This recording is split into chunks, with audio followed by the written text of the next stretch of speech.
Bounty hunting is a complicated profession.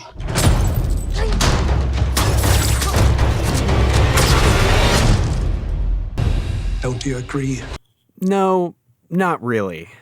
Star Wars Bounty Hunter, a game I'm absolutely talking about because of the Mandalorian and not because of the ROM of the game I actually wanted to do was corrupted. Absolutely not. You know, there was a time when I loved Attack of the Clones. I mean, I don't hate it now for sure, but when I was like 10, it was my favorite Star Wars movie. Not because of the messy droid factory scenes or all of this stuff, but I liked Obi-Wan and most importantly, the Fets. Now, there are a lot of games that tied into Episode 2. One could argue too many, as in more than any other film in the series. And as a result, a lot of these go by the wayside. So when I found Bounty Hunter, I didn't really know what to expect. What I hoped for was an immersive sim, in the same vein as something like Deus Ex, Hitman, or Dishonored. I mean, I definitely wasn't going to get that, but this was a time when Star Wars did weird things like kart racers and squad-based first-person shooters. Anything was hypothetically possible. What I got, however, was something that feels like a spiritual successor to Shadows of the Empire. Which, I mean, there are worse Star Wars games than Shadows of the Empire. Star Wars Bounty Hunter, in many ways, being one of them. Developed internally at LucasArts along with Jedi Starfighter, Star Wars Bounty Hunter was directed by John Knowles, who did work on Shadows as well, and isn't Photoshop creator and Lucasfilm animator John Knoll. Following the galaxy's second best bounty hunter,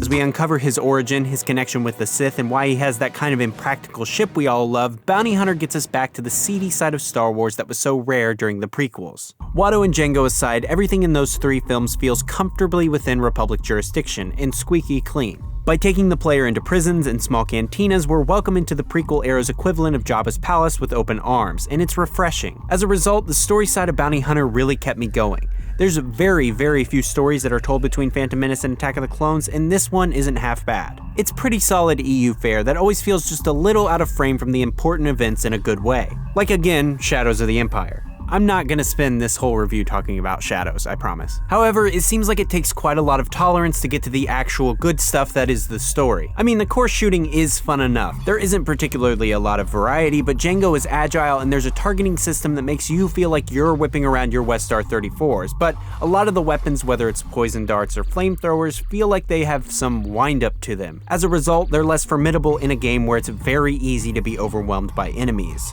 Jango's attacks, along with a lot of his actions, feel like they prioritize a flashy animation over actual player control, making enemies feel much more quicker on their feet than you. You know, after getting hit with a missile, I probably wouldn't be in a hurry to get up either, but when you're the galaxy's second best bounty hunter, it's expected that you'd be a little light on your feet. And speaking of being light on your feet, here's the greatest transition you'll hear all week.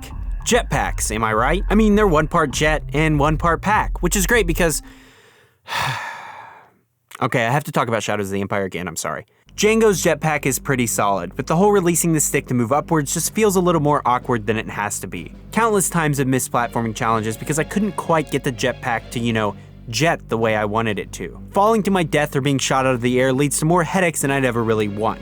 I get that the challenge is nice, but this just doesn't feel right. And considering how good Shadows of the Empire's jetpack feels, it makes bounty hunters more of a problem than it has to be. I mean, even when you do manage to grab a ledge, sometimes the camera will glitch out and you'll miss it anyway, only to plummet back down to the level below. That, coupled with a life system that garners no opportunity to regain said lives, something Shadows of the Empire had almost 10 years prior, means you're going to be in the final moments of a boss battle in a room full of endlessly respawning enemies only to die and be sent back to the very beginning. At any given moment, Bounty Hunter is either the most frustrating or most boring Star Wars game on the block, which is really unfortunate because a sequel to Shadows of the Empire on better hardware is absolutely something I would want. But damn, Bounty Hunter is not that.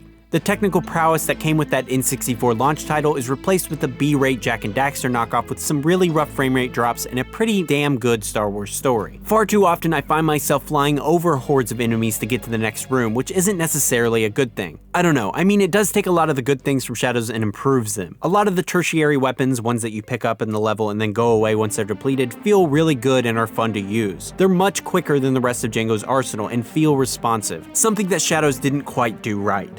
I get the sense that there could have been something reminiscent of Arkham in here, a series of very specific tools that work in specific situations to solve puzzles and make Django come across as resourceful. And while this is several years before those games would come out, things like the great cutting and the visor to find bounties feel like that a little bit. Speaking of bounties, throughout missions there are a series of optional targets you can take either dead or alive for a little bit of extra cash.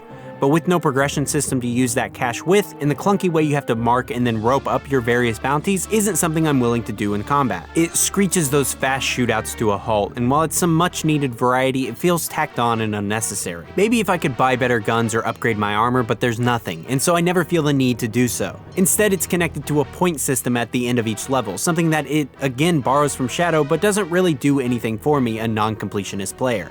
I don't know, as a young kid renting this from Family Video who treated Tales of the Bounty Hunter as gospel and watched Attack of the Clones about once a month, which is a lot for that movie, and built a Lego Slave 1 that he once called his most prized possession, sure, Star Wars Bounty Hunter would be a fun game to play. But as like an adult in 2019 who also treats his copy of Tales of the Bounty Hunter as gospel and only watches Attack of the Clones maybe once a year and had his Lego Slave 1 torn apart by a distant relative, Bounty Hunter was really not my cup of Jawa juice. You want a cup of Jawa juice?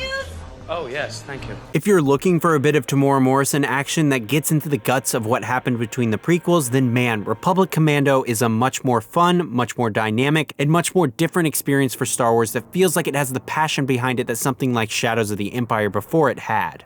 There are a lot of good Star Wars games in this era, but there's also a fair share of bad ones, or in Bounty Hunter's case, painfully middle of the road. And honestly, there's really not a lot of those around anymore. As much as I don't really like Star Wars Bounty Hunter, a nice low-stakes Star Wars game is strangely relaxing. But if you're expecting something to blow you away and make you feel that fast-paced, competent action that came with the Mandalorian TV show, you're really not gonna get it. Hey, thanks for watching. We're working on some serious Star Wars content in the coming weeks, so you should definitely subscribe.